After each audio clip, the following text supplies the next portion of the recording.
Test.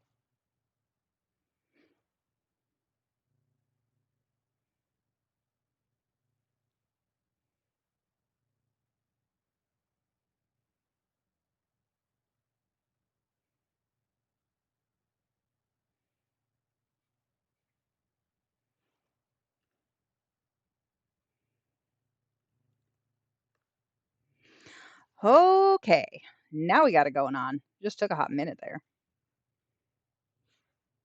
Happy Friday night. And if you're in America, happy almost 4th of July. And if you're not in America, congratulations. Now, I do have a couple people that I want to shout out today for various reasons. The first person I'm going to shout out is the admin because last night, pretty late, and he's on vacation, by the way, gang. He's literally on a trip. It's not my fault he keeps fooling around with the race viewer, all right? So last night, he's like, go look at this thing. And I was like, oh, okay, it's pretty cool, whatever. And then I said, you know what would be super cool would be if the winner of the Louisville Derby, when they get the trophy at the end, has red roses draped around them. And I said, you've got like 20 hours to make that happen. So he's like, well, send me a picture of what the red roses look like. So I did. And then he's like, okay, I see the vision. And as soon as he had that done, entry clerk was like, you know what would be really cool? What if they ran under the Twin Spires? And I was like, ooh, ooh, ooh, yeah, yeah, yeah. Let's do that. Let's do that. So then he was like, what is a Twin Spires? So he adds Twin Spires to the Louisville Downs Grandstand. And then I was like, no, they're too far apart. Put them together. So then he had to do various iterations of the Twin Spires. And long story short, that is how today the updates to the race viewer include Derby Roses, Twin Spires. The bridles are not stupid as much anymore. Your horses have blinkers and shadow rolls if that's their equipment. All of that is updates in the last few hours. So it's not my fault he took his computer on vacation. He could be sitting on a beach like his wife and other child, but alas. So anyway, that's the first person I wanted to shout out. The second person I wanted to shout out is Laurel Adams. According to the sim, it's Laurel Adams' birthday. I had a whole spiel prepared. I was going to sing. I was going to be obnoxious. I was going to be pumped. Guess whose birthday it's not? Jerk. So now she gets me to be mean to her. That's what she gets now for lying to me because I was excited. And now my life is literally ruined by it not being her birthday. So that's don't do that to me. The final person I want to shout out is Nicole Marie, who is currently listening to this broadcast in a tent in the middle of the wilderness. And at first, I definitely thought that they were joking, and then the picture actually like loaded, and I was like, "Oh my God, you're in a tent in the middle of the wilderness. Don't be eaten by a bear." But if you are, we will bid you farewell on this broadcast.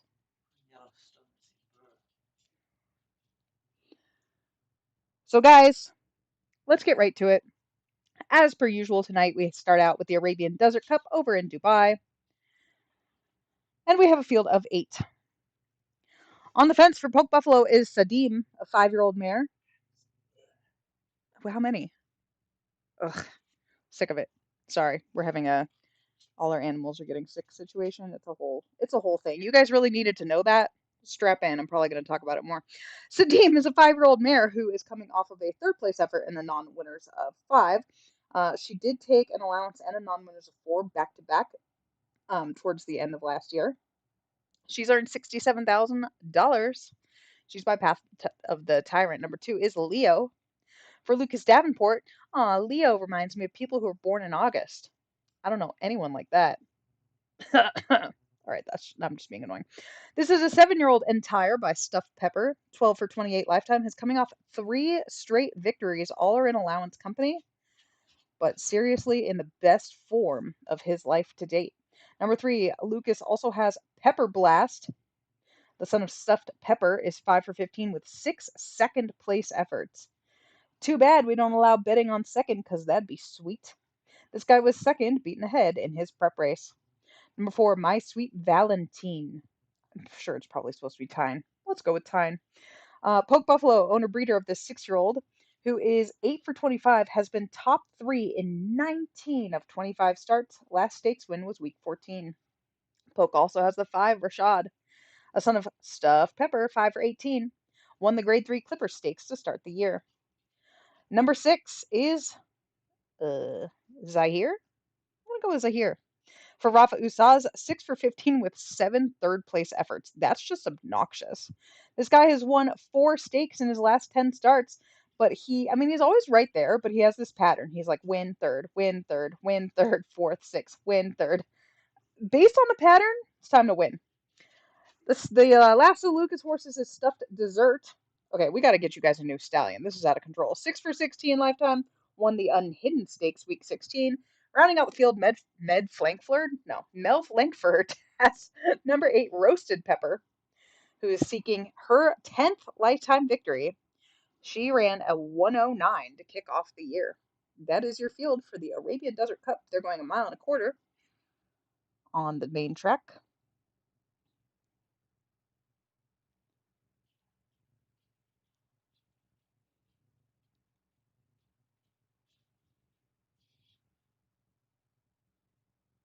Oh my gosh.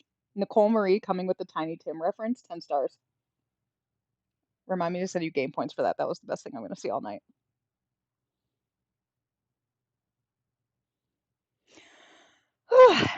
What else do you guys want me to talk about? We've got 3 minutes to post, so make sure you get your bets into the Pick 6, Pick 4 Daily Double.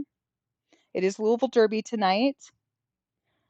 I'm killing time to try and find where the broadcast results are because I don't have them up. There they are.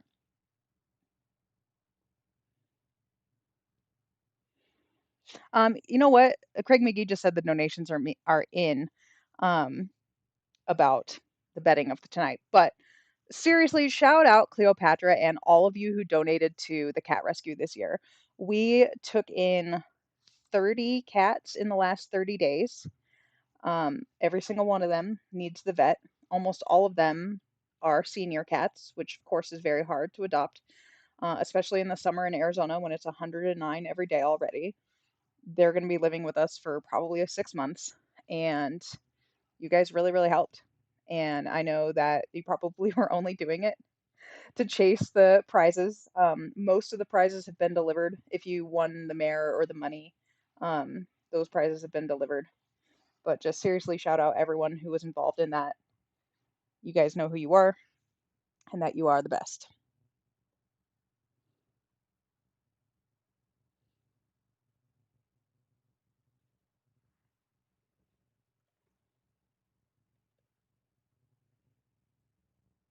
A 2 hour drive sounds miserable. Wait, how many times do I figure out that you're only 2 hours from me? Because I will meet you halfway, and then it's a 1 hour drive. Serenity Sky. Yeah, entry clerk says get in the car. That's not what he said, but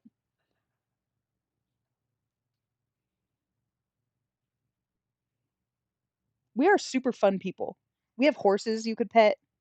We have so many cats you could see with your eyeballs. I'm here. My obnoxious barking dog is here. The other dogs are here.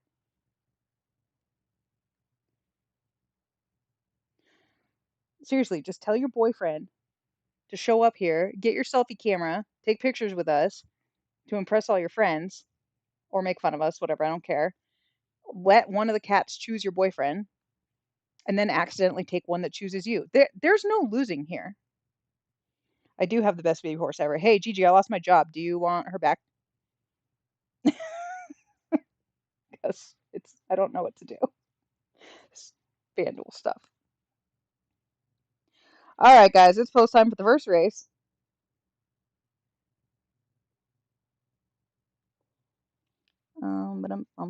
Close betting.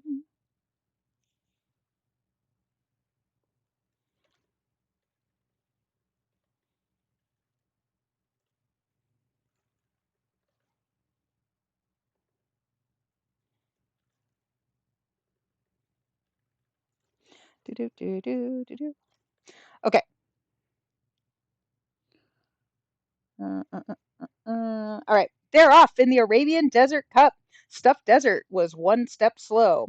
Rashad goes out to the lead, and Leo from the inside is going to go with that one. Sadim on the rail. Then My Sweet Valentine and Pepper Blast, Roasted Pepper, Stuffed Desert, and Sahir is at the back of the field. It's Rashad and Leo. Those two are kicking away with 1 mile left to go. They've got 2 lengths on Sadim in third, 5 back to My Sweet Valentine, another 5 to Roasted Pepper, Pepper Blast to here, and Stuffed Desert is the trailer as they run down the backstretch in the Arabian Desert Cup, 800,000 on the line, and Rashad and Leo lead the field by 2. They are heads apart out here over Sadim, and then comes My Sweet Valentine in fourth.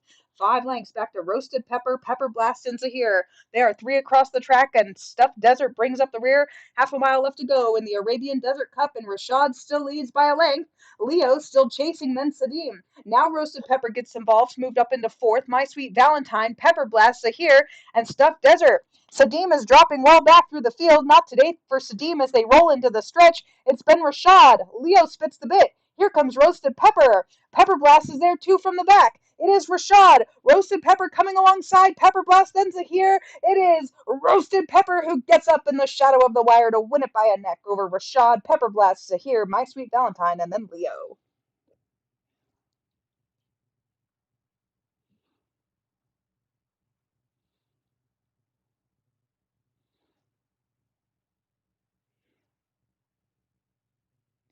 Okay, can I just say that was one of the hardest races I've ever called because at no time could I remember which pepper was which. And I knew like Stuffed Desert was one of them, so that was confusing. I was like, which of these pepper things wins? I'm so confused. The official winner is a Roasted Pepper. She's a 6-year-old bay mare by Stuffed Pepper out of Vision of Malacca by Rafat. This is a home red for Mel Langford. Shout out Mel. 10 wins and 24 starts. And it reminds me of the fact that one of my best friends in the whole world is named Kai. And today I told them that their name was Cayenne Pepper, and they were not impressed with me. I thought I was hilarious, but next up, we move over to the turf for the Desert Turf Sprint, the first thoroughbred race of the night. We have a field of 8. These are the horses that have been beating each other up for like 2 years. Love this group.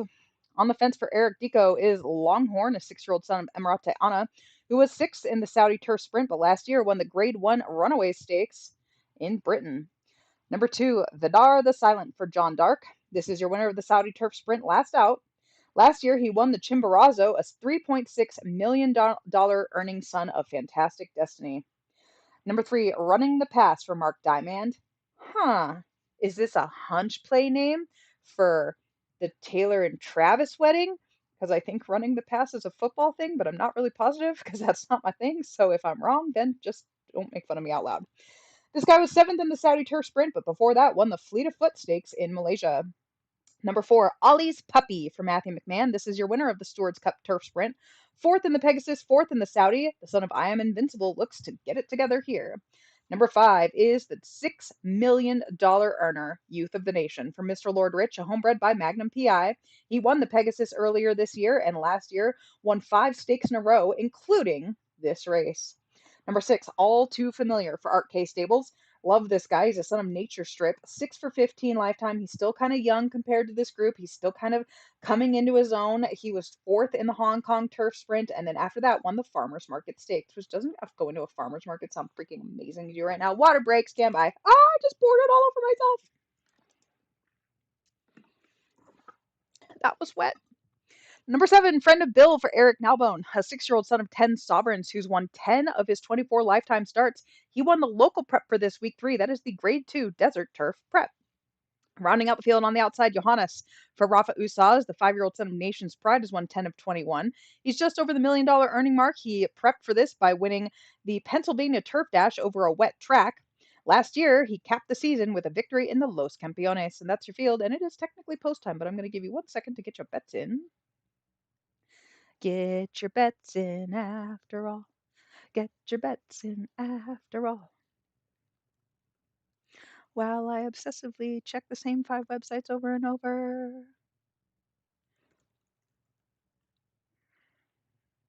Get your bets in after all. They're off in the Desert Turf Sprint.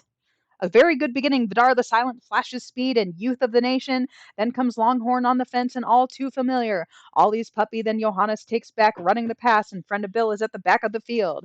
It is Vidar the Silent leading him towards the half-mile pole. He's got 2 lengths on youth of the nation. Another length back to all too familiar, running alongside Longhorn. Then comes Ollie's puppy, Johannes, and running the pass. Those three are three across the track, and Friend of Bill is about 10 lengths off the leader. That leader rounding the turn to the top of the stretch is Vidar the Silent. Mess that up. All too familiar coming after him as Youth of the Nation drops back. Johannes moving well between horses. Longhorn, Ollie's puppy needs to do better today. And Vidar the Silent getting tired. All too familiar takes over the lead. Johannes with a big run on the outside is coming past him. And Johannes runs right by. Johannes will win it by a length over all too familiar Vidar the Silent, Youth of the Nation, and Ollie's puppy. Yeah, I read the wrong column there for a second. My bad.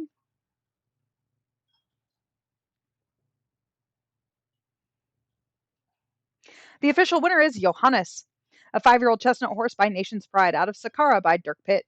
This is a homebred for Rafa Usaz, who is now 11 for 22 lifetime. We have 4 minutes to go for the Dubai Millennium Mile, a field of 8. I like these small fields today. That horse was 75 to 1. How was that horse 75 to 1? Y'all need to bet better.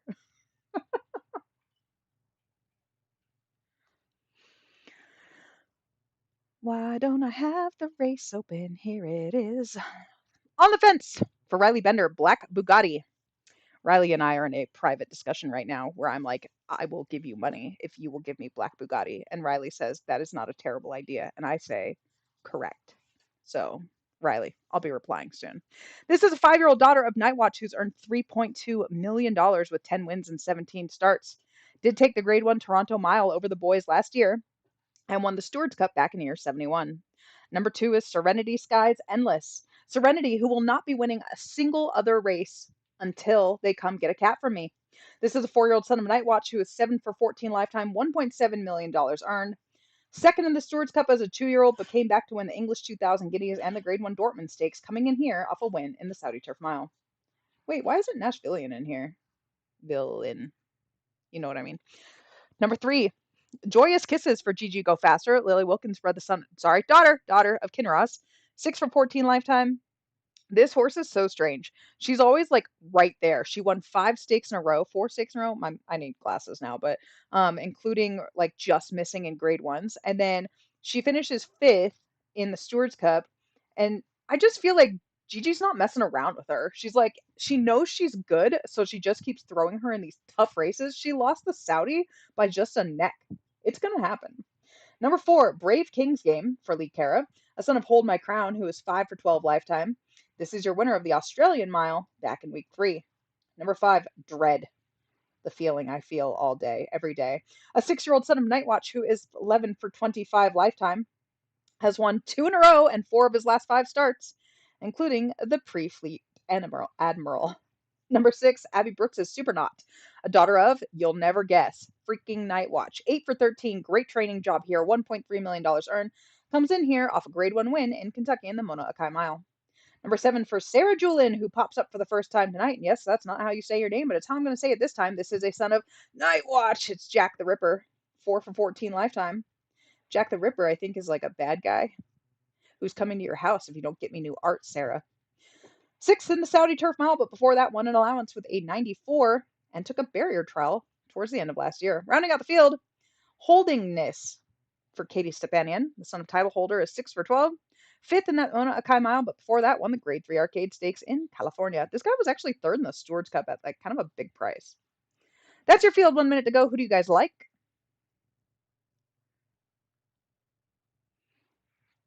Nina, you've visited me before.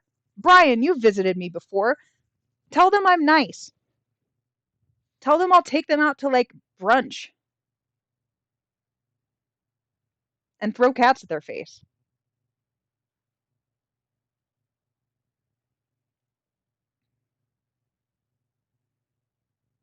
Jack the Ripper gonna kill it. You didn't visit my house, but we've met, and I was nice.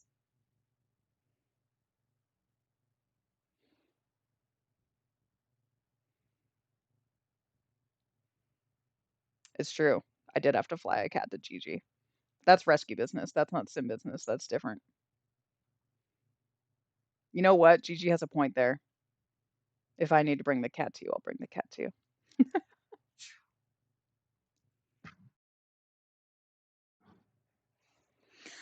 The betting pool has closed at $58,900 for the Dubai Millennium Mile. Wait, hold on. I'm really confused right now. Stand by for me to be less confused. Okay, I'm confused. I was confused what race we were on. I'm good. They're off. Dread was one step slow, so too was Joyous Kisses. But the rest are away well and endless, flashing speed to go out to lead them and holding this from the outside. Then comes Supernaut, now Dread and Joyous Kisses move up. Black Bugatti on the fence takes back King's Game, and Jack the Ripper is the early trailer. So it is endless, taking them around the turn to the backstretch, leading a length and some over the filly Joyous Kisses, and then comes holding this third. Dread is right there on her outside. Supernaut, then Black Bugatti, Brave King's Game, and Jack the Ripper is only 7 lengths off the leader, and that leader is Endless. With 5 furlongs left to run, Endless is leading the group over Joyous Kisses and holding this. Dread, now Supernaut, gets closer up into fourth. Black Bugatti is asked the question, starts to move past horses, Brave King's Game, and Jack the Ripper as they round the turn to the top of the stretch, and it's Endless still leading a length. Supernaut now up into second. Black Bugatti chasing third. Joyous Kisses asks for more, holding this and Dread, and they're running down the stretch. They've got to catch Endless. Supernaut, the one closest with the danger, comes on alongside. Then comes Black Bugatti and Joyous Kisses, who's still involved. It is Supernaut and Endless trying to get away from Black Bugatti. Supernaut and Endless. Super not would not be denied. That's like a Nathanism. Endless was second, Black Bugatti third, then Joyous Kisses and holding this.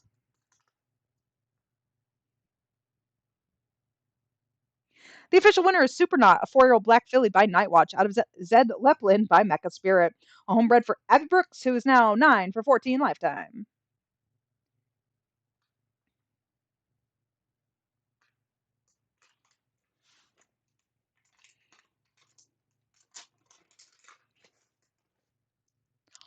It's an M&M break, do do do. If you don't want to hear me chewing, I'm gonna pop the mic up. Hold on.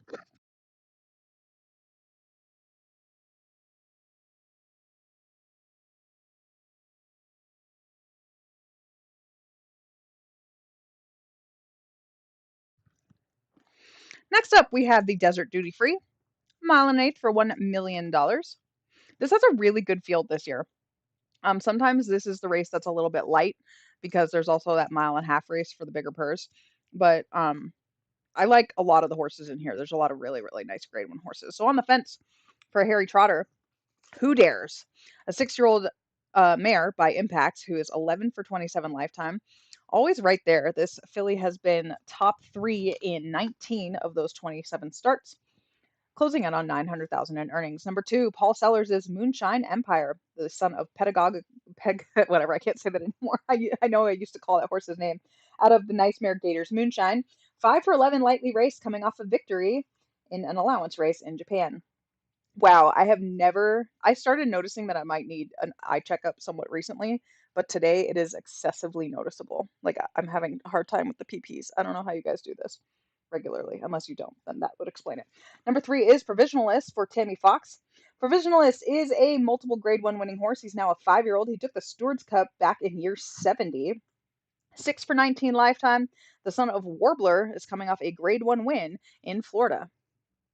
Number 4, Soda Pop for Danny Derby, named after K-pop demon hunters. Hold on. I just got asked if I wanted pizza, and the answer was heck yeah. Anyway, Soda Pop was the winner of the Saudi Turf Cup last out, which was 2 weeks ago, and I definitely called that race and have zero recollection of that whatsoever. He also won the Grade 3 Rainbow Bright Stakes the start before that, so he's won 3 of his last 4, and he's a son of Resend.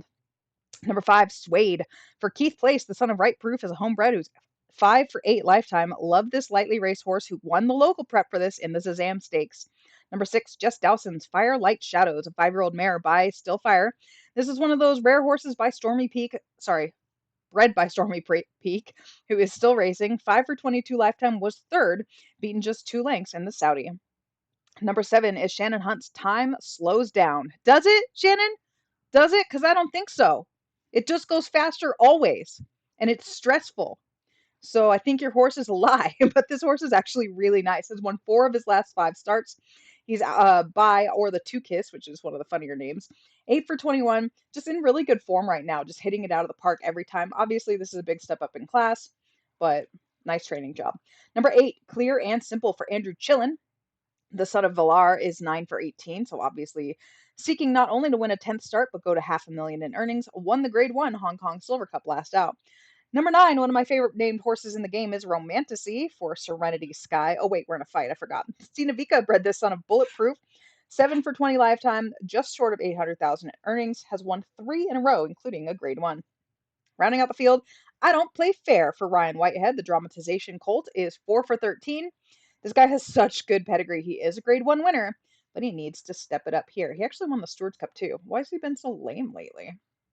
I don't know. Are we like a minute over? Am I talking too long? Yep.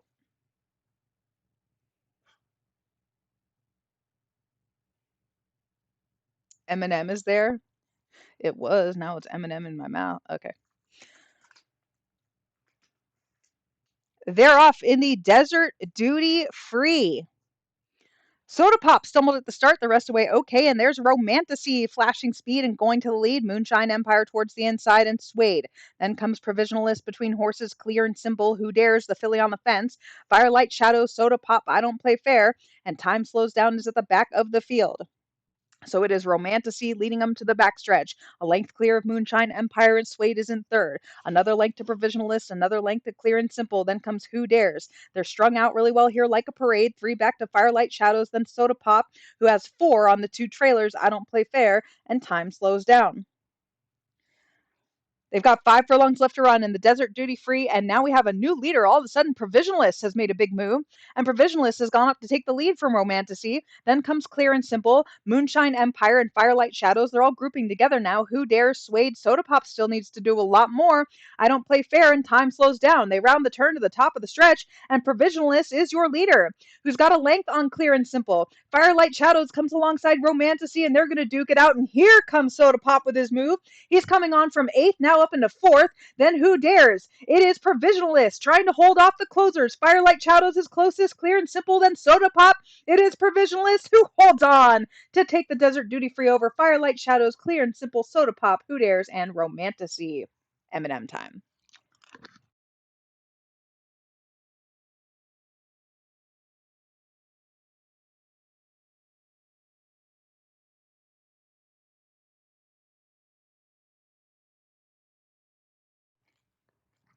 The official winner is Provisionalist, a 5-year-old black horse by Warbler out of Taish, something like that, by Brilliance.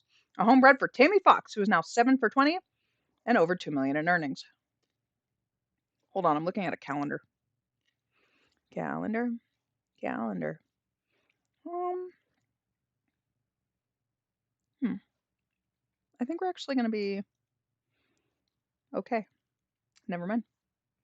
You don't need me. I was going to give you guys a date update, but never mind. All right, next up is the Golden Sprint. We have 2 minutes to go, so I'm going to talk really fast. But you guys know this group.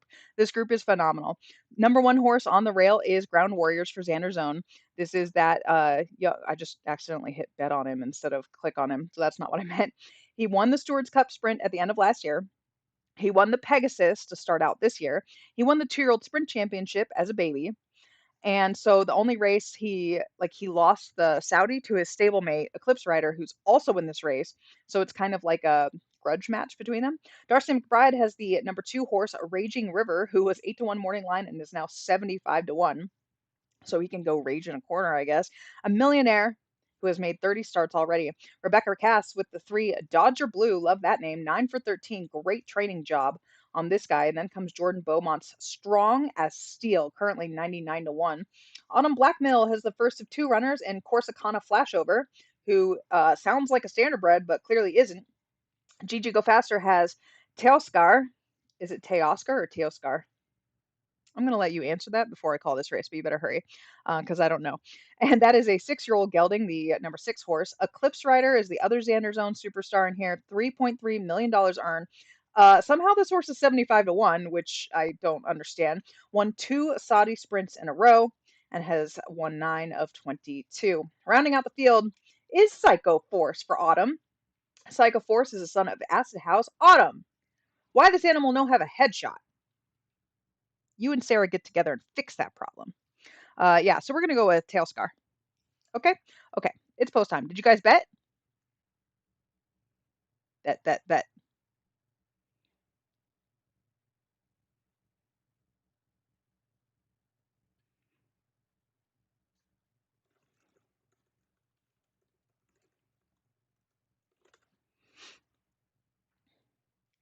Closing the betting. 26,000 in the pool, and they're off in the 6 furlong desert golden sprint. Dodger Blue, flashing speed, Eclipse Rider on the outside, and strong as steel. Ground Warriors is on the fence, and then comes Deoscar. Psycho Force is widest of all, a length back to Raging River, and Corsicana Flashover is at the back of the field. So it's Dodger Blue who's opened up 2 lengths, now 3 on Eclipse Rider.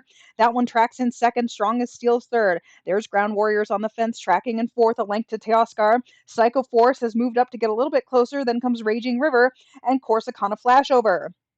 Dodger Blue leading him to the top of the stretch, got 2 lengths on Eclipse Rider. Here comes Ground Warriors, though, making his bid. Teoscar's still in fourth. Then Psycho Force, who's been moving up throughout, and they're into the stretch. Dodger Blue spits the bit, and Ground Warriors takes over. Suddenly, Ground Warriors moves right past Eclipse Rider and starts to run away. Teoscar's still in the mix to be second. Dodger Blue fourth. Psycho Force fifth, but it's Ground Warriors who's running away to take another big one. Ground Warriors wins it by a length. Teoscar holds off Eclipse Rider for second. Dodger Blue fourth, Psycho Force was fifth.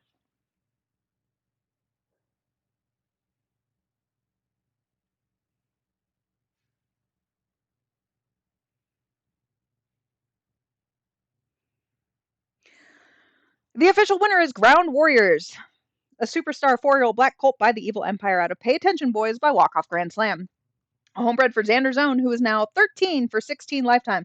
I don't know. I don't think Xander's here. But earlier, Xander was like, I'm coming to the race call tonight. And I was like, oh, that's great. And then he was like, I don't know how you guys stay up this late. I'm not showing up. So Xander will be listening to this tomorrow. Let's see. Sarah said congrats. Serenity said congrats. Craig said congrats. Gigi didn't say it, so I think you and Gigi are in a fight now. I'm just causing trouble. Sarah, check WA. Next up, we have the Desert Mile. They're going a mile in the desert. No, on the main track, we have a field of 7. This race is weird. I feel like we're missing someone. Huh. Maybe I'm making that up. Okay. On the fence is the 6-year-old mare, Xander's Own, trying to go back-to-back with Into the Wish. 12 for 27 lifetime. Man, this is such a good horse. She's a Stewards Cup winner. She has earned 2.6 million, which is hard to do in dirt miling, especially if you're a mare. She just keeps cracking. I don't know why he hasn't retired her and gotten 3 babies from her yet, but it's nice that she's here. Number 2 is the royally bred Scooby Doo for Randall Johnson. The son of Troika and Endeavor is 5 for 20 lifetime, has been top 3 12 times. Last victory was the Grade 2 Uncle Mo Stakes week 13 of last year, but he keeps running against the big ones every time.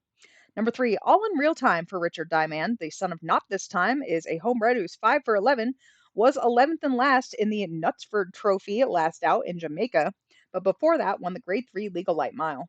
Number 4 is Glint for Royal Celestine. The homebred by Ganite out of Gleam is 8 for 12. He won the Pegasus. He won the Saudi. Now he's trying to make it the Dirt Mile Triple Crown by winning this race. I don't know if that's a real thing. I think I just made it up. But I think any horse that can go 2-4-6 in these big grade ones and win, that we'll just call that a Triple Crown. He did lose the Stewards Cup last year to Contriving. He beat Contriving last out, and Contriving is not here. So I don't know. Make it that one too well. Number 5, Chitty Bang Bang for Daniel Nelson. Pizza has arrived. Thanks, honey. This is a tall mudge bred by Chato, who is 3 for 14 lifetime, 6 in the it's a mare. 6 routing in the Orange Blossom Handicap last out, but before that won a non-winners of 3 in the Slop in Panama. Here's what's confusing about this horse. And I understand why Daniel's confused. She won a 1.25 mile race on a sloppy track, but her pedigree says mile. So what are we doing here? I don't know. This is confusing. I understand, Daniel. That's confusing. Number 6, Shoeless Joe for Gigi Go Faster. The son of Ask Alice is 3 for 11 lifetime and has been second in 3 of his last 4 starts. Rounding out the field, American Thunder for Darcy McBride. The son of Sukiyaki is 9 for 11. Such a good training job here. Actually won the week 1 local prep. And I'm going to give you guys one extra minute to bet while I dive into this pepperoni pizza.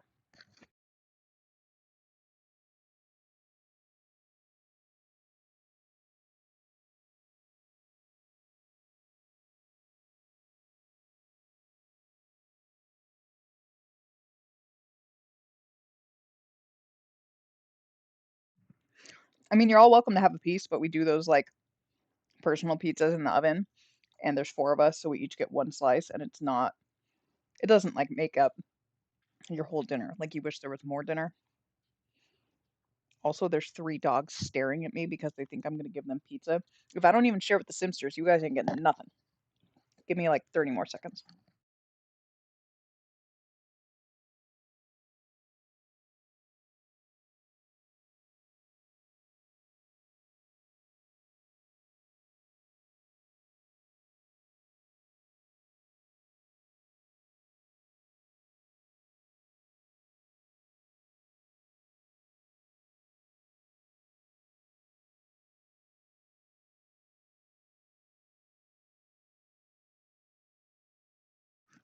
Just burned the heck out of my mouth trying to shove that pizza in. They're off in the desert mile. Slow start for Chitty Bang Bang, and the rest are away okay. And there's Shoeless Joe towards the outside going to take the lead. The mare into the wish is on the fence. Then comes Glint, your two-time Grade 1 winner, who's tracking up into third, all in real time. Then American Thunder Scooby Doo is in sixth and's got 7 lengths on Chitty Bang Bang at the back of the field. It is Shoeless Joe who leads them down the backstretch, 2 lengths clear of Glint, now up into second, ahead of the mare into the wish third. Then comes American Thunder, all in real time. Scooby Doo has 12 lengths on Chitty Bang Bang at the back of the field. It is Shoeless Joe and Glint leading into the wish, now into the wish, fighting her way back to the lead. Into the wish takes over. Shoeless Joe is getting tired. American Thunder, all in real time. Scooby Doo and Chitty Bang Bang wants that long distance and is 16 lengths off the leader. That leader is into the wish, into the stretch. Glint comes up alongside. Then American Thunder and Shoeless Joe, all in real time, into the wish, trying to kick away. Glint fighting her back. And it's Glint with a nose in front. Into the wish is battling back on the fence. These two are right together. Then American Thunder, and it is Glint by a nose. Glint goes three in a row. Into the wish second. American Thunder and Shoeless Joe.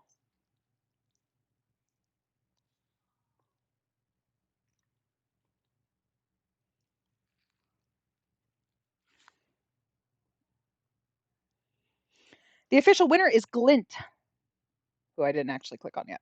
He's a 4-year-old dark bay colt by Gunite, out of Gleam by Justify, a homebred for Royal Celestine, who is now 9 for 13 lifetime. And in case you're wondering, Glint and Gleam are not related to Glaring, the 9-year-old mare who runs later. Don't be confused. They're not the same. I relearn this every week. The problem with the schedule is that I did not give myself time to eat a pizza, but I did give myself time to call this race. So, next up, we do have the Scott Island Memorial Desert Marathon. I am clear that Craig McGee is probably already not wearing any pants, but every year we run this race in honor of our dear friend Scott Island, who loved marathon races so much, and it's time to remove your pants because Scott didn't believe in them. Honestly, they're like all tight on you and stuff. Like, why would you wear them? So you guys are going to scream. Oh, I will. We're not there yet. Actually, well, let me circle back to that. Let me take 2 bites of pizza, and then we're going to circle back to that, Sarah.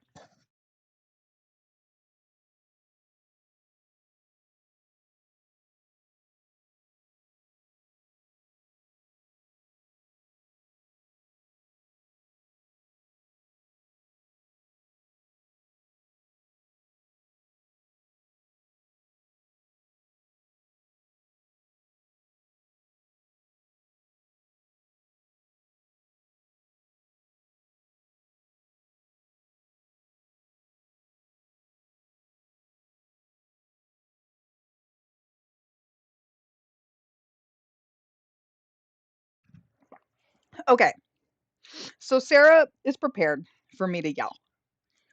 And honestly, when I first saw the entries, I did want to yell. But I've changed my tune, which is abnormal for me. But here's why. I'm the Real Deal is one of the Sims' great legends, right? Like, you can't deny it. This will be his 37th start. He already has 9 million in earnings. He's the all-time leading Grade 1 winner. And do I think he's one of the great mile and a quarter horses? Yes, I do. Do I think Sarah might have done him a disservice in the past by kind of cheapening out into these marathon races because she has other horses such as Ichabod Crane? Yes, I do. But what she's doing now to preserve this older guy and keep those wins coming and keep him going at this age, trying to get him over that $10 million mark. Marathoner types don't necessarily always have the best stallion success. Obviously, I'm going to throw everything I've got at this guy because I'm obsessed. But I just think now, for the stage he's at, that this is probably a good move to not run against Icky and Freefall and Albatross and whatever the heck else is in the Desert World Cup. Like, why bother? Could he win? Sure. Could he also run sixth? Sure. So I think for Sarah's purpose of running this good old guy in these grade one races and not destroying him by the year's end, you do you, Sarah. I am no longer on your back about this. I think you do the right things by your horse, and I am done yelling at you. Probably. I just accidentally clicked out of the race. So, all right. On the fence is I'm the real deal. This is your 7-year-old son of War Like Me who has won $9 million. He actually did win this race last year. He did miss in the Stewards Cup Marathon last year, but only by like 2 lengths. And since then, he won the Waterslide Stakes as sponsored Grade 1. And he finished third in the Arcadia Million behind Pursuing the Moon and Albatross. Pursuing the Moon is not in the Desert World Cup, and I about had 75 heart attacks when I realized that earlier today. We're going to talk about that when we get to that race, which is not yet. Number 2, Starburster for Jen Ravenwood, the son of Exist, is a homebred who's 6 for 17. Second in the Gallant Sox handicap behind Espoir last out. Espoir is in the World Cup. Before that, won 2 in a row. Number 3 is the son of Duke of Edinburgh, and this is Denali for Laura Ferguson. Royally bred horse here. Definitely want to keep an eye on as a stallion prospect. Won the Sim Appreciation Trophy week 1 and was 4th in the local prep for this race behind Scare, who's in the World Cup. Yap is the 4 for Autumn Blackmill. The son of I'll Be the One is 5 for 12. Very nice training job on this guy. He won a Routers non-winners of 5 over 2 miles last out in Japan. He ran a 101 that day, not a 103, a 101. And yeah, that's kind of a weird pedigree. I'll Be the One out of Good Magic Mare. Like, what is even happening here? Number 5, Deadly Whisper for Durzo Blint. Is this the first time Durzo's popped up tonight? We've had like 6 races and no Durzo. I don't even know what that is.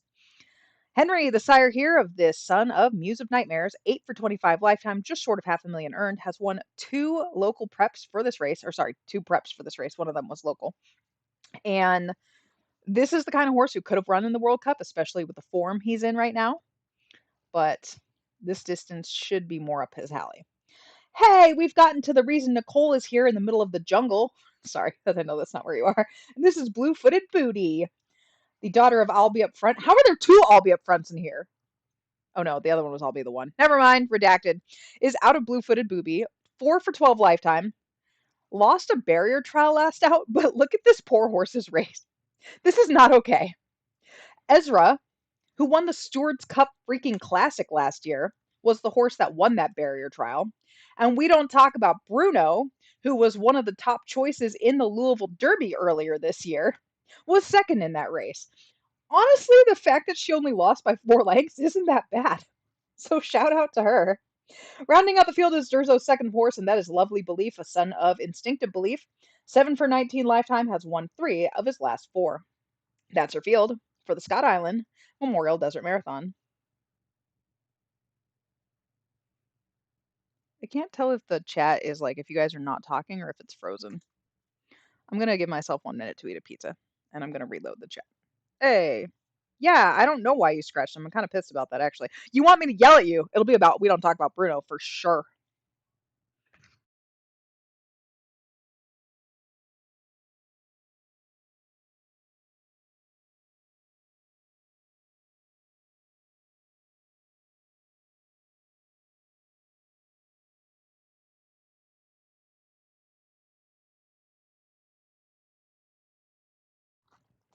First of all, the fact that you deprived me of the ability to sing We Don't Talk About Bruno during the week 6 broadcast is a shame. Like, that's just a crime. You should have given me that opportunity. That's really all I wanted to say.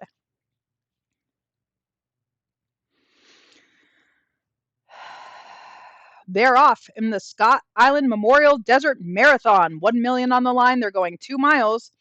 And we have a pretty good beginning for all but Lovely Belief, who stumbled at the start. So too did Yap. Starburster from the inside goes out to lead them early, then Deadly Whisper. Blue-footed Booby settles in. Nope, Booty settles in third. Then I'm the Real Deal on the fence was fourth. Lovely Belief is fifth, Denali, and Yap is at the back of the field. And it is Starburster who leads them around the clubhouse turn to the backstretch the first time. Starburster leading a length over Deadly Whisper and Blue-footed Booty. I'm the Real Deal sitting in fourth, a length and some back to Lovely Belief, then Denali, and Yap is at the back of the field. It is still Starburster leading over Deadly Whisper, Blue-footed Booty, and then comes I'm the Real Deal, who's only 2.5 lengths off the leader. The leader, remember, is Starburster. Then comes Lovely Belief, who's in fifth. Denali is sixth, a length and some back to Yap, who's at the back of the field. And they're coming down the stretch the first time. They've got another lap to go. They're led by Starburster, who's got a length on Deadly Whisper, who's got 3 on Blue-footed Booty. Then comes I'm the Real Deal, who would now have to make up 7 to win this. Another 2 back to Lovely Belief, Denali, and Yap. No change yet as they come under the wire the first time. 7 furlongs left to go in the Scott Island Memorial Desert Marathon, and it's still Starburster over Deadly Whisper. Blue-footed Booty still sitting comfortably in third. I'm the Real Deal edges up a little bit in fourth, but comes alongside. Then Lovely Belief is 3 lengths on Denali, and Yap is at the back of the field. 5 furlongs left to run, and it's Starburster who's led throughout, trying to go gate to wire. Deadly Whisper starting to get a little bit tired, and here's I'm the Real Deal now up in a third and comes after him. Blue-footed Booty loses a spot and is now fourth. Lovely Belief, Yap, and Denali, and they're coming around the far turn. Starburster trying to get away from I'm the Real Deal, who's pouncing now. Deadly Whisper back into third. Denali rallies, and then Lovely Belief, and they're coming down the stretch. And it's I'm the Real Deal who's taking the lead over Starburster. Starburster had it all his own way, trying to get away, but can't stop the force of I'm the Real Deal, who's rolling home easily to win it by a length. Something's wrong tonight. This is the second running line I've seen that's wrong. Starburster second, Deadly Whisper third, then Denali, and Lovely Belief. Sorry, I'm trying to figure out what's wrong. First of all, unrelated, I was like, everyone broke well. And then I actually read down the list and I was like, no, 6 of the 7 stumbled or bobbled. So my bad. But there was a race earlier that said, like when Glint won by a nose, it said got nose on wire. And then earlier than that, it said with Into the Wish. What race was that? How long ago was that? Oh, same race. Said could not match winner, but only lost by a nose. And that's wrong, right? And then this race, I'm the Real Deal says put nose on wire, but won by a length. Something's broken. Like they're in the right spots, but I feel like the lines are wrong. All right, you guys are watching me like completely unravel in real time. It's probably fine. Maybe you guys see that and I'm just now noticing it, but it feels wrong. All right, we have 2 races left in Dubai. The next one is the Desert Turf Classic. Post times in 1 minute. Whoops, I yapped too much. On the fence, Lasting Empire for Mr. Lord Rich. 6 for 16 lifetime. Then comes number 2, Logan, a $1.9 million earner who took the Pegasus turf. I'm super confused, and I'm sure this happens every dang time this horse runs, but Rebecca Rose Hepburn having a turf router and not miler is confusing as heck. And that's why I paused earlier, because I was like, wait, this is the Dubai Millennium Mile. Where's the Rebecca Rose Hepburn turf miler? It's not a miler. Number 3, Edge of the Knife for Xander Zone. And number 4, Chromatic for Andrew Chillen, bred by Serenity Sky. Aaron Sanderson has the 5, Tommy Gun, who was bred by Stormy Peak. Rocketeer, the 6 for Harry Trotter. And then comes the 2 Danny Derby runners, Auric Goldfinger and Hulkamaniac. On the outside, Tone Deaf for Sarah Yulene.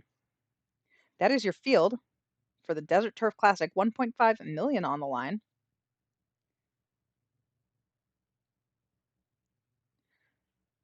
Let's jump to it. Only 3,000 in the betting pool. I clearly need to yap way longer than that, like the bird in the last race. They're off in the Desert Turf Classic. They actually all broke well this time. Logan, flashing speed and Hulkamaniac on the outside. Eric Goldfinger is stablemate and tone deaf, is widest of all. Then comes Tommy Gun, Lasting Empire, Rocketeer, Chromatic, and then on the outside at the back of the field is Edge of the Knife. It is Logan who leads him to the top of the stretch and down the stretch the first time, a length clear of Hulkamaniac. Another length to Art Goldfinger, and Tone Deaf is right alongside on the outside. Then comes Tommy Gun back between horses, a length to Lasting Empire on the fence. 3 to Rocketeer, Chromatic, and Edge of the Knife is at the back of the field. Less than a mile left to go, and Logan's now edged out to be 2, maybe 3 lengths clear of Hulkamaniac. Auric Goldfinger, his stablemate, still third, Tone Deaf alongside fourth. Then comes Tommy Gun, Lasting Empire, 5 back to Edge of the Knife, Rocketeer, and Chromatic has dropped out last. It is still Logan who leads them past the half-mile pole, and Logan has 5 lengths on Hulkamaniac now. Tommy Gun is the one moving up now into third. Art Goldfinger is done. Rocketeer is coming on from well behind. Tone Deaf, Edge of the Knife, and Lasting Empire, then Chromatic, and they're coming to the top of the stretch, and they've got to catch Logan. Logan still leading by 3. Hulkamaniac is absolutely done. Tommy Gun is closing. Edge of the Knife from nowhere is gaining ground. Then Rocketeer. It's still Logan. Can Tommy Gun get close? Not a chance. Logan is going to win this thing gate to wire, geared down. No effort here for Logan over Tommy Gun, Edge of the Knife, Rocketeer, and Hulkamaniac. And pizza.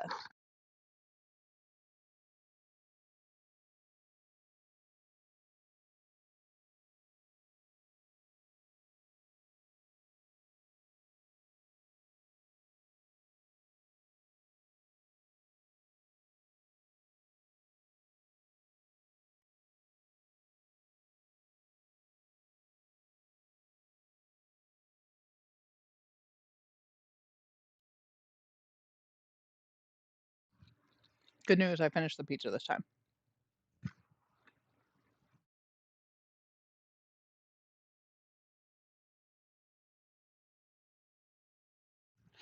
The official winner is Logan, a 4-year-old bay colt by Crypto out of Desperation by Impacts, a homebred for Rebecca Rose Hepburn, who is now 10 for 13 lifetime. What a horse. The final race in Dubai is up next, and this is the Grade 1 Desert World Cup. It has a phenomenal field, and I'm very excited about it. On the fence for Ash Terrison is a 6-year-old mare Espoir. She has won 2 in a row, including the Stewards Cup Ladies Route over Blue-Footed Booty. $2.8 million earned, 14 for 23 lifetime. A great career so far for Espoir. Number 2, Eric Nalbone's White Tower, a daughter of Mace, who is 5 for 17 lifetime, coming off 2 straight wins, including allowance with a 102. Number 3, this is a sneaky good horse for Nina Olson. This is Scare, who is 6 for 15 lifetime. He's a 6-year-old now. He's peaked, and he's coming in off 2 actually local prep wins for this race. No, prep races for this race that he won both. You know what I mean. Both of those he won with a 108 speed figure. He beat some nice horses too, so he is in the form of his life. Number 4, Extra, Eric Nalbone's second runner. This one's by Zist. 3 for 10 lifetime. This is a filly, and she was third behind Scare last out, but before that had won 2 in a row. Obviously would be a long shot in here, but has run a 106 and a 105 in her last 2 starts. Number 5, Snack Protector. Dang, Chris Barber, can I have one of those? Because I got dogs in here, and they're looking at my food. This is a store bred by... Is this the first store bred? No, that can't be true. By Warder, who is 1 for 12. I would have thought that this horse was in here as like a rabbit or something, because it doesn't really make sense that this horse is in here, but I'm not sure who he's rabbiting for. Oh, he's rabbiting for Albatross. Yeah, that makes sense. Okay, number 6 is Ash's second horse, and this is Phrase. Prince Philip's son here is 4 for 9 lifetime, has won 2 in a row, including the Grade 1 Sunday Silence. Number 7, last year's Louisville Derby winner, the reigning Louisville Derby winner for the next half hour, and this is Free Fall, who won a Grade 1 prep back in week 4. 8 for 13 lifetime. This guy won the Derby. He won the Midsummer Classic. He won the Bigfoot Bash, which I sincerely hope you sponsor every year because that name's amazing.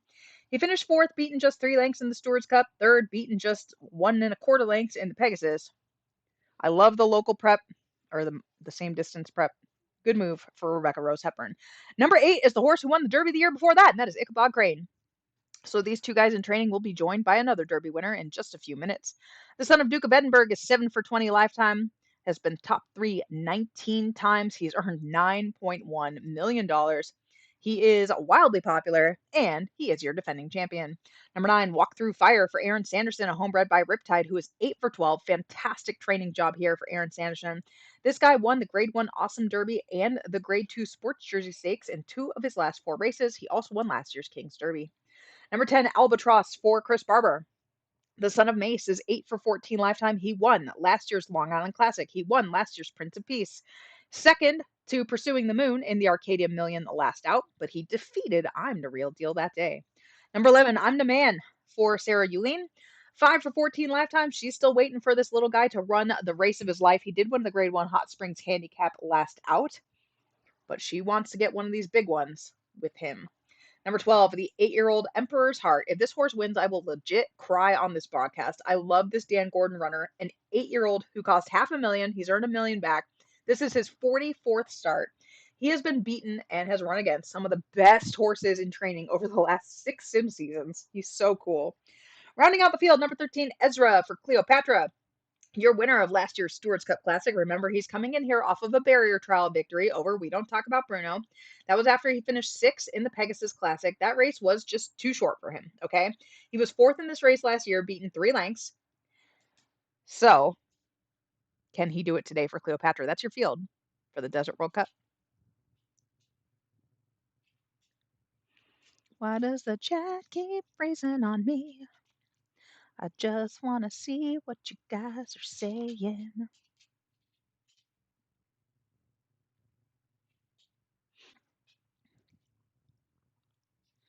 Betting pool closes.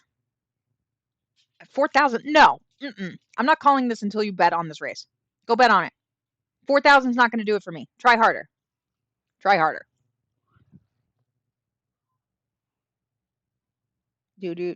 Try harder. Hey, the admin's here. Admin, you totally missed when we were all saying such nice things about you earlier. He's in the chat room. Oh.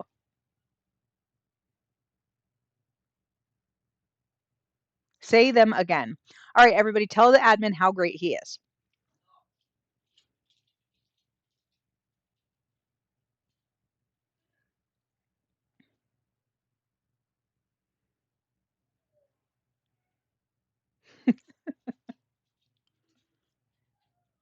All right, let's call this race. Still like no money in the betting pool, but whatever. They're off in the year 73 Desert World Cup. It was a very good beginning for all but Ezra, who went to his knees at the start. Scare is flashing speed, and there goes Ichabod Crane on the outside. Free falls right to his inside, then comes Ezra. Extra, an Emperor's Heart, Phrase, and White Tower. Albatross takes back ninth. Walk Through Fire, Espoir, the filly. Then comes Snack Protector, and I'm the Man is at the back of the field. So it is Scare, who leads them around the clubhouse turn, a length clear of Ichabod Crane, and then Free Fall. Those two are tracked by Ezra. Then comes Extra and Emperor's Heart, who has 5 lengths on Phrase. Albatross has moved up 1 spot to be 8th. White Tower, Walk Through Fire, Espoir, then Snack Protector and I'm the Man as they run down the backstretch with 5 to go in the Desert World Cup. No change yet. Ichabod Crane and Freefall are chasing Scare. Then comes Ezra, your classic winner, who has 2 lengths on Extra. Emperor's Heart, Phrase, Albatross moving up. White Tower, Walk Through Fire has asked the question, and Espoir would need to do better. They're rounding the far turn, 3 to go, and Ichabod Crane takes over the lead. Scare right there with him, and then Freefall has asked the question. Ezra's moving cleanly, and so too is Albatross. The rest are going up and down, and it's these 5 heading into the stretch. It's Ichabod Crane. Now Albatross comes to him on the outside. Scare still there battling Freefall and Walk Through Fire, then Ezra. It is Albatross with a head in front of Ichabod Crane. Ichabod Crane giving his all. It's Albatross, though, and Albatross will win the Desert World Cup over Ichabod Crane, Scare, Freefall, Walk Through Fire, Ezra, and Espoir. Oh, and then I'm the Man.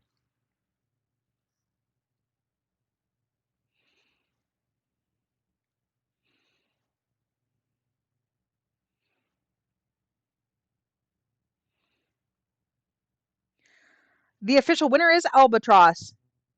He is a 4-year-old roan colt by Mace, out of Altitude by Blue Bayou. A Steven Saratoga bred owned by Chris Barber, who is now 9 for 15 lifetime. And we move over to Kentucky for the first time. We have 4 races there, starting with the Louisville Bun Barrette. On the fence is Ascenta Star for Serenity Sky. Then comes Mukbang, also for Serenity Sky. Carol Hansen pops up with the 3 Margot Robbie.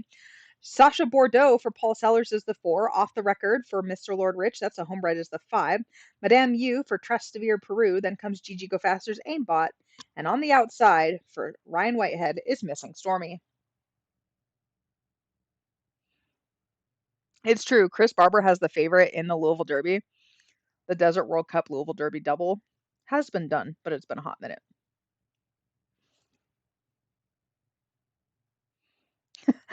Just I'm the man randomly. It's because I saw it and I got excited.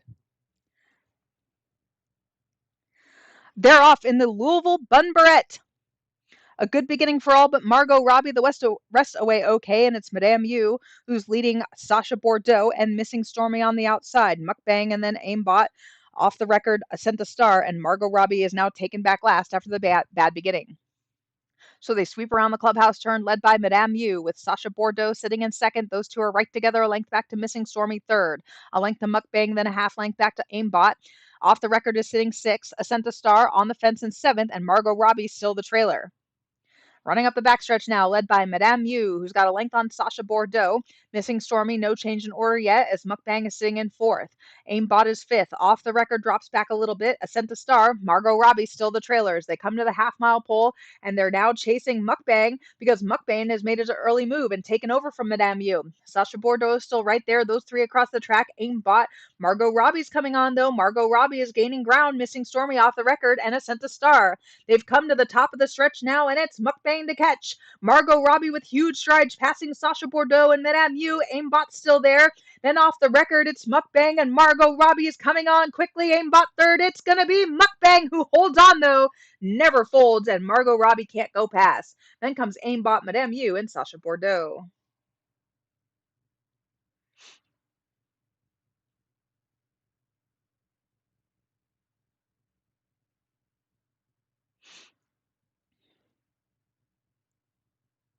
There's no chance I said that horse's name right, but I didn't think of it at the time. This is a 3-year-old chestnut filly by Cinema out of Forever Take Me by Forever Night. A homebred for Serenity Sky, who's now 4 for 7 lifetime. Wait, didn't I just tell Serenity they weren't allowed to win anything? Tisk tisk.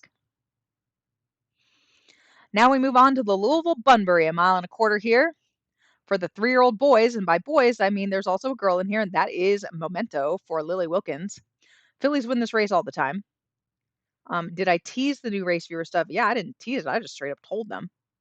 I just ran my mouth. I literally started the show early so that I could run my mouth. That's why we were talking about your greatness.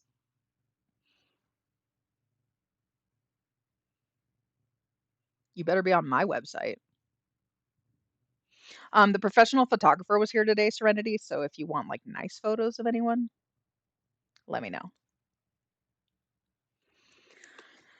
Okay, so in the Bunbury, we have a field of 9, and on the fence for Kelly Wachter is the Black. This horse has only run twice. That is weird. Broke his maiden first out week 1 of this year, and then ran second, beaten the length and a half in the Lexington Bunbury. He is by Equinox out of All Souls Night. Number 2 is Psychosis. Serenity, why you name a horse after me like that? This is a son of Megapixels who is unbeaten in 6 starts. Serenity, obviously trying to go back to back here. This guy won the Stewards Cup last year. Number 3, Change Inevitable, something that sim players hate, but is true. Andrew Chillen, homebred by Amor de Fuego, is 3 for 6 lifetime. This is your winner of the Grade 1 Brisbane Derby. Number 4, British Intelligence for Ryan Whitehead, homebred by Jackson Lamb, 2 for 4 lifetime. Won the Throwing Punches Stakes in his second start and has been 3rd and 2nd in his 2 since then. The horse who beat him last out is the 5, Lucent Nargacuga. Wait, hold on. Nargacuga. I got there in the end. For Brian Levitt, who was 2nd in the Stewards Cup and then came right back to win that Northern California Bunbury. This is another son of Warbler. Remember, he's already had 1 win tonight. 4 starts, 2 wins, 2 seconds. Number 6, With Fiery Love. Carl Smythe, homebred by Amor de Fuego, is 3 for 4 lifetime. Did win the Danish 2,000 guineas last out. Number 7 is That Filly, and this is Memento for Lily Wilkins, the daughter of Resand, who is 3 for 4. Lone Loss came in the Stewards Cup, finished 3rd that day behind Margot Robbie, then came back to win the Danish 1,000 guineas. Number 9, Little Showman for Jeff Harwood. I don't know that anyone loves the sim more than Jeff Harwood right now. Like, huge fan of the sim. Currently working on setting up his first racetrack that he's owning. 2 wins and 6 starts for the son of Honor and Privilege. Last victory was a non-winners of two, week 14 of last year. Rounding up field number 9, unknown source from Mr. Lord Rich, the son of journalism. Freaking love that. 2 wins, 2 seconds, and 4 starts. That's your field for the Bunbury. You have 1 minute to bet it.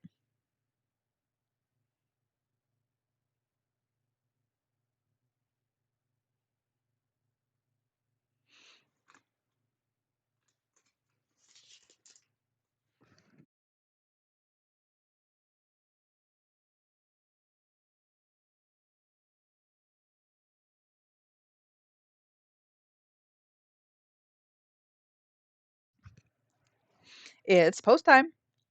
For the Bunbury, they're going 1.25 miles for $1 million. Can Memento win the race? Or will it be one of the Colts? Will we all be in psychosis? They're off in the Louisville Bunbury. The black was 1 step slow, but is rushed up now. British intelligence showing speed and psychosis. Then with fiery love, the black unknown source, a little showman, Lucent Nargacuga. Why is that so hard? Then Memento and Change Inevitable is at the back of the field. So it is British intelligence who leads them around the clubhouse turn the first time. Yeah, it's just the only time. Ahead in front of With Fiery Love. Then comes Psychosis and the Black. They've got 2 lengths on Unknown Source, a Little Showman, 3, maybe 4 back to Lucent Narcaguga. I give up. Memento has 6 lengths on Change Inevitable. It is still British intelligence down the backstretch, who's leading With Fiery Love by a head as that one tries to put the pressure on. Psychosis, still tracking in third. Then comes the black for Kelly Wachter, a length back to Unknown Source. Little Showman and Brian Levitt's horse, then Memento and Change Inevitable. They're rounding the far turn now, and British intelligence is still leading. The black is moving up between horses, though, and now takes over second. With Fiery Love is in third. Unknown Source's Psychosis drops back. Memento is asked the question from well behind and is gaining ground. Then Brian Levitt's horse, Little Showman, and Change Inevitable. And they've come to the top of the stretch. And the black is taken over from British intelligence. Here comes Memento with big strides coming down. And here is Unknown Source with Fiery Love, Psychosis, and Brian Levitt's horse. It's still the black trying to hold off the filly Memento. They're 2 clear of Unknown Source. The black with a big upset looming. Memento second. The black wins the Louisville Bunbury by a half length over Memento, Unknown Source, British Intelligence, and With Fiery Love.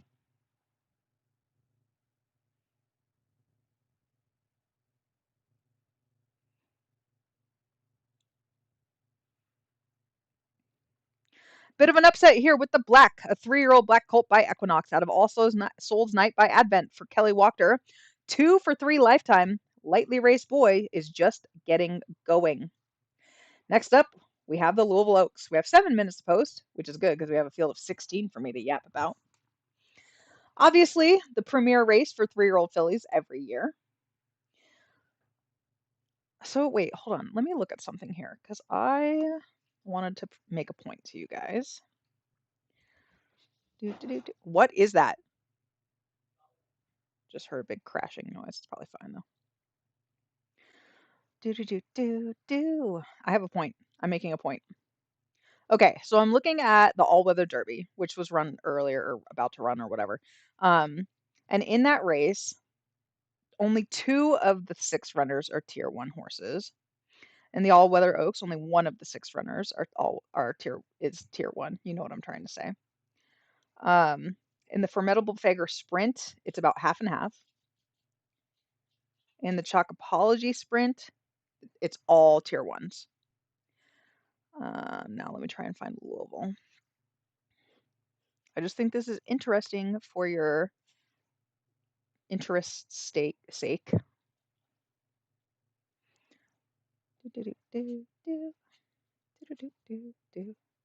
So in the Louisville Bunbarette, 5 of the 8 were tier 1s, and the other 3 were tier 2s. In the Bunbury, we had 4 that were tier 2s. I mean, they all finished right together. In this race, the Oaks, which is generally considered the best 3-year-old filly race of the year, there are still 2 tier 2s. But in the Derby itself, there aren't any. The Derby itself is all tier 1s. I think that's interesting.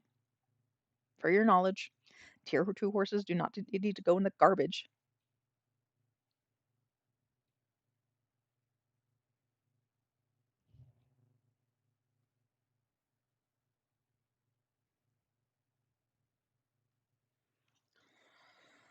So let's talk about this field.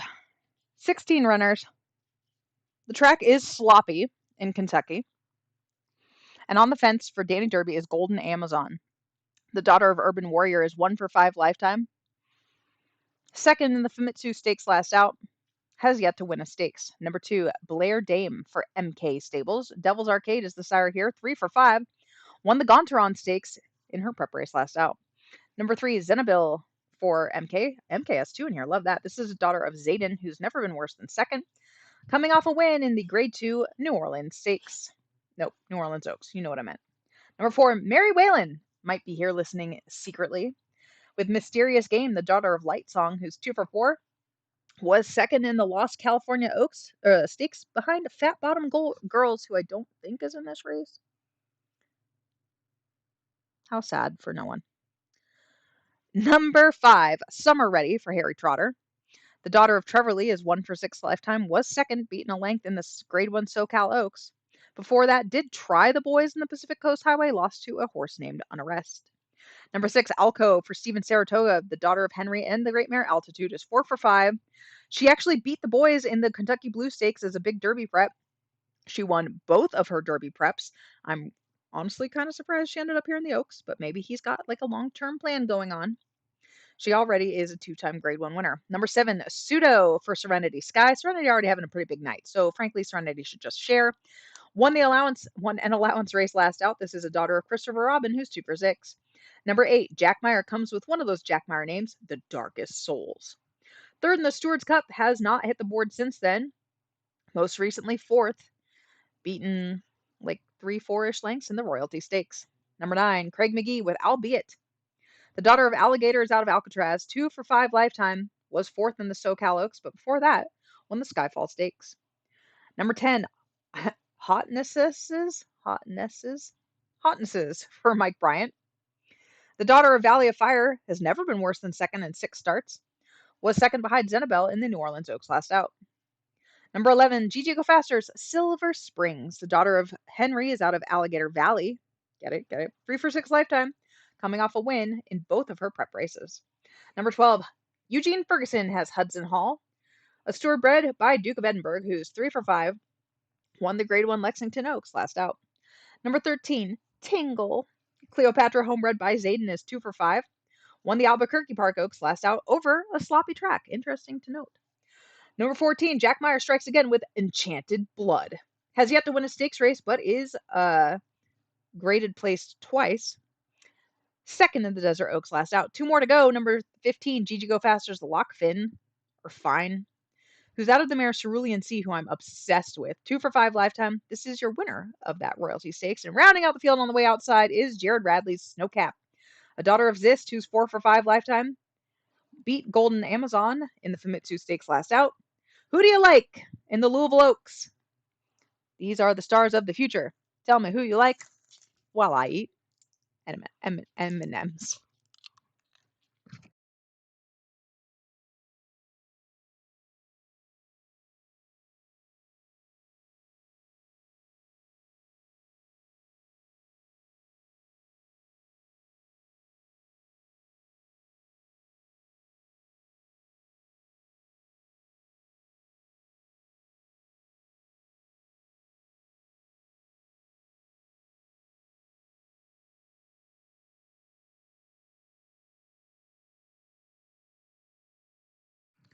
I'm incredibly anxious that the admin is still in here.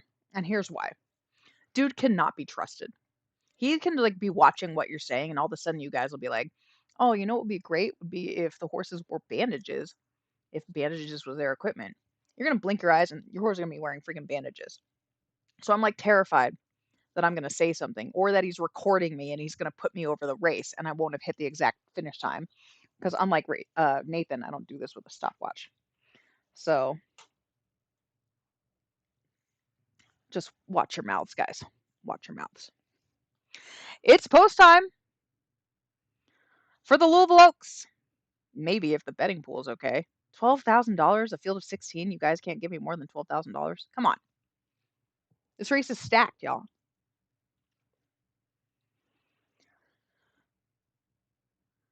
They're off in the 73rd Louisville Oaks. Slow start for Golden Amazon, so too Pseudo, and Enchanted Blood stumbled the rest away okay, and there goes Tingle. Towards the outside, Tingle is dueling early with Lockfine, then Zenabel towards the inside and Hudson Hall. Mysterious Game takes back fifth, Enchanted Blood, Silver Springs, and Albeit. Then comes Pseudo, Snowcap, and Alcove. Hotnesses, The Darkest Souls, Blair Dame, Summer Ready, and Golden Amazon is the trailer. It is Tingle who leads them around the turn to the backstretch, and Tingle has a head on Lockfin, then three back to Zenabel. Another length to Hudson Hall, a length and some back to Enchanted Blood, then Mysterious Game, Silver Springs, Pseudo, Albeit, and Alcove. Then comes Snowcap. Those four right together, three lengths to Hotnesses. Blair Dame, The Darkest Soul, Summer Ready, and two lengths back to the trailer, Golden Amazon.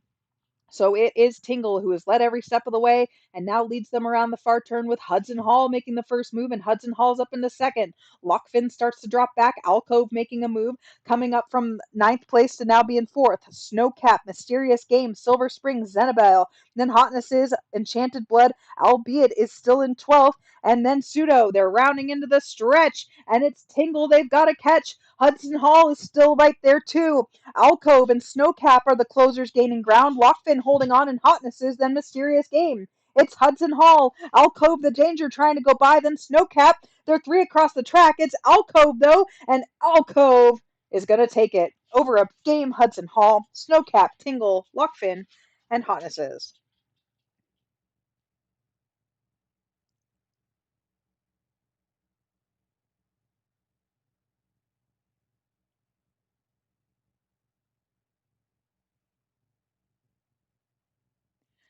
The official winner is Alcove.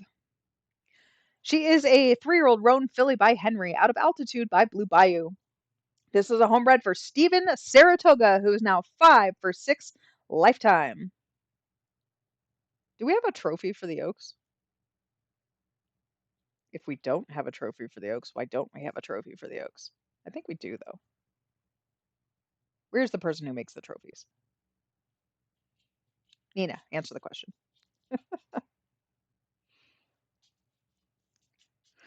All right, guys, we've reached the big one. It is time for the 73rd Louisville Derby.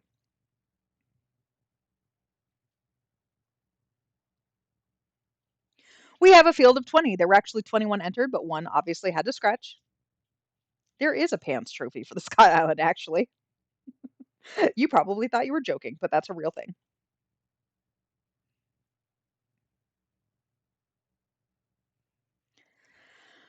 Whew. The betting pool's already at almost $100,000. Let's see if we can break that mark. On the fence for Danny Derby is Odio.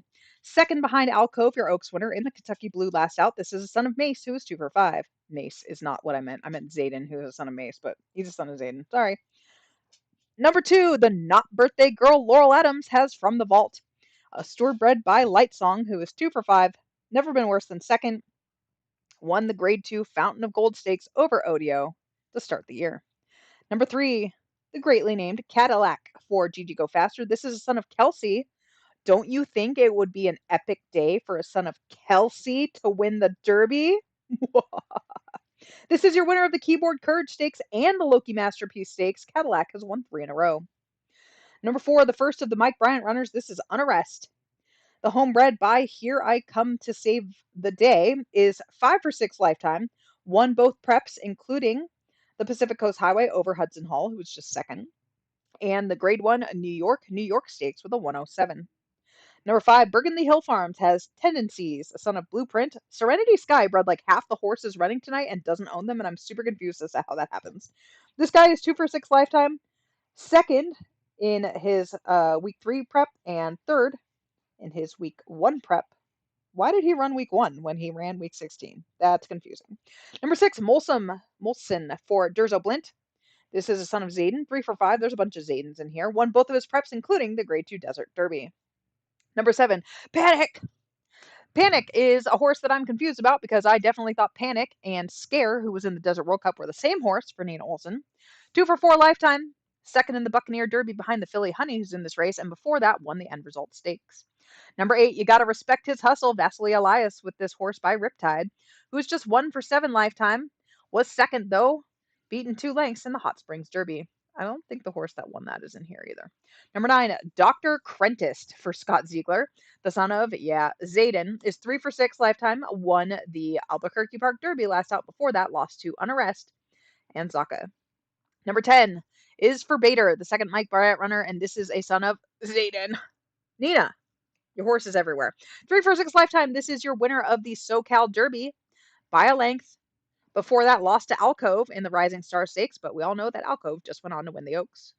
Here is Honey, the unbeaten Louis Bayou runner, who's a filly, 4 for 4 lifetime, beat Panic in the Grade 2 Buccaneer Derby, and before that, won the Stewards Cup.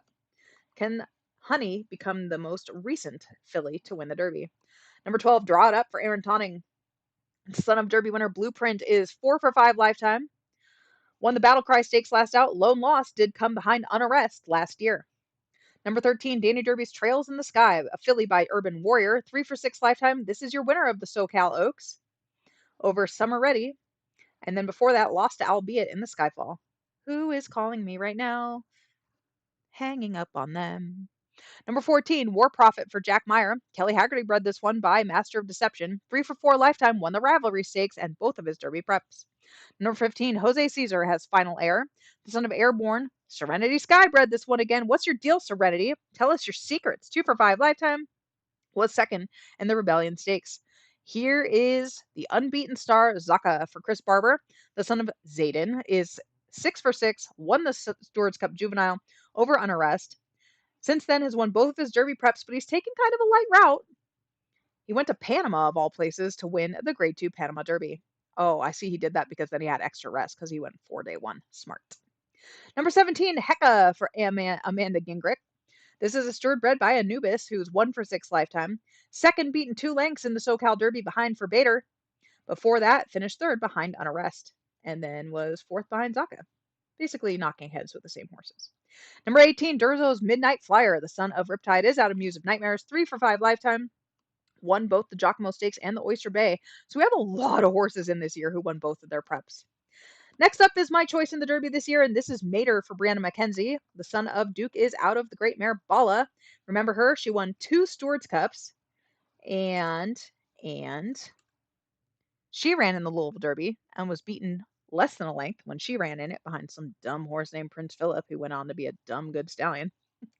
Mater is 4 for 5, won both of his prep races. Lone Loss did come first out, so we're just going to forget that one. Rounding out the field, another Duke of Edinburgh, and this is Klingon for Eric Nalbom.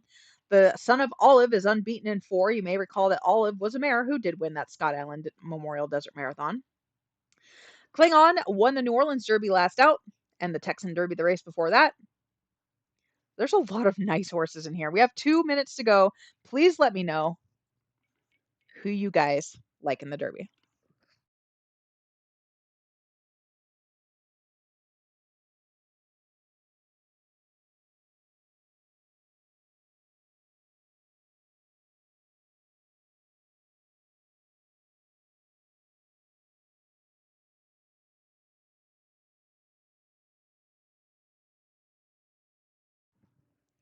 So far, no one likes anyone.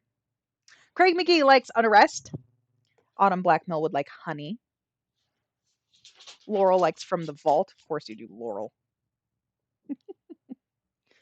Steve Levitt thinks he can win the race with his feet. Then we have a couple votes for Zaka.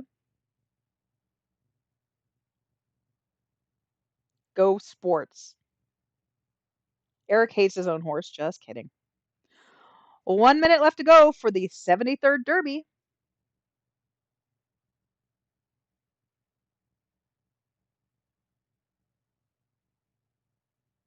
I think this is a really well matched field. The fact that so many of them won both of their preps, it'll be interesting to see how they shake out. And the fact that this is in the rain, if your horse hates the mud, that might be problematic today. 30 seconds, guys. They're loading up.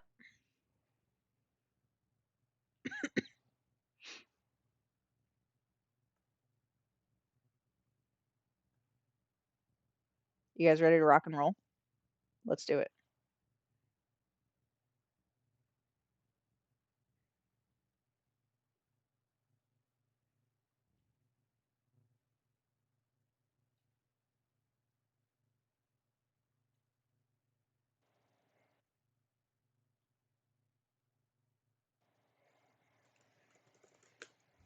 They're off in the 73rd Louisville Derby.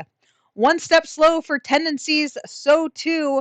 Klingon bobbled the start from the outside for Bader was a step slow and Trails in the Sky, who's leading early on, takes the lead from Unarrest. Then comes War Prophet and Zaka. Tendencies is towards the inside, Panic and Odio on the fence. Then Honey the Mare, Draw It Up and Hecka. From the vault, Cadillac, then Mater, Morrison, then that's not his name, Molson, then Midnight Flyer, Klingon, Dr. Centrist, and Final Air, Respect the Hustle. And for Bader is at the back of the field, trailing Trails in the Sky with 7 furlongs left to run, and the Louisville Derby leading Unarrest and a length back to War Prophet. Then comes Zaka sitting in 4th, and Panic is alongside, Draw It Up is 3 wide, Honey the Filly is in 7th. Odio is on the fence. Tendencies from the vault. Mater and Heck are right together. Cadillac, Midnight Flyer, Dr. Crentist.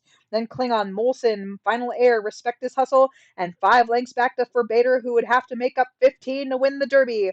And we have a new leader crossing the half-mile pole, and it is Unarrest, who quickly opened up on this field. Unarrest goes from second to first by 5 lengths. Trails in the Sky starting to drop back. Here comes Zaka with his move. Mater is coming on too. Then Panic, Draw It Up. Honey is still there. Odio, Cadillac, War Prophet, and Molson.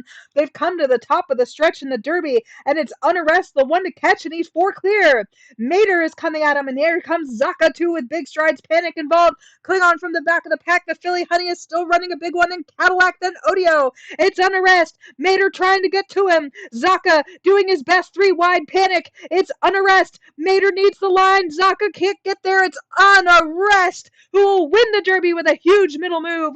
Unarrest takes it by a length over Mater, Zaka, Panic, Klingon, Honey, Draw It Up, Cadillac, Odio, Molson, Midnight Flyer, and Dr. Crentist. Apparently there was a dead heat for 11th. So, that was exciting.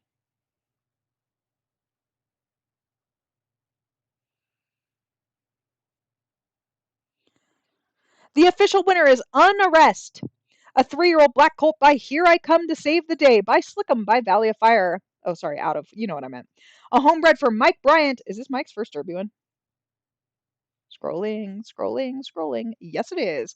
Mike has been here since year 23, and this is his first Derby win. This guy is now 6 for 7 lifetime. Here's what I'm confuzzled about, though. I don't know the stallion. Here I Come to Save the Day. So I clicked on him. He's still standing. He's a 12-year-old, so he might go away at any second. He's by Stewards Cup Classic winner. No, I lied. Derby and Baltimore Crown winner. Not those races. 2 of the Triple Crown races, Unmerciful. And he's out of Unknown Secret, who earned just short of $1 million. The pedigree on this animal is insane. So basically, you should go breed to him while he's still standing for like 45 more seconds. I don't actually know how long he's going to stand. I'm just saying he's 12. So go get on that. Will Unarrest win next Friday as well in the Baltimore Crown? They pension at 14. What? Oh, I'm thinking mares. Sorry, I'm thinking mares. No one panic. No one panic. I'm just wrong. This is what happens when you make me throw my rest of my pizza away. I just forget stuff.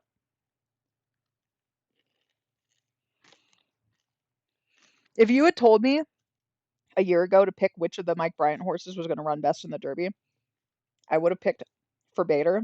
Like, I can't even tell you. Zayden out of an American Icon mare, not even a competition.